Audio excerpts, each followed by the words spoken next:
Meron tayo ditong repeater controller na back to back na kayang i-connect yung analog radio, pag-usapin yung analog radio tsaka POC radio.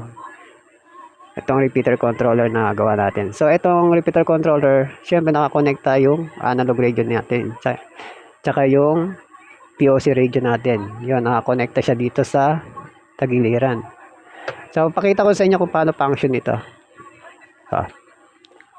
So, meron tayo itong analog radio. Siyempre, same frequency. Yan, 145030. Yan. Try natin. Magsasalita ako dito. Dito sa analog. Siyempre, monitor tayo ng naka-POC. Check, 1, 2, 3, 4. Ayan. Isa pa, 1, 2, 3, 4. So, ito naman. Dito naman tayo sa POC radio magta-transmit. Marireceive ng naka-analog radio.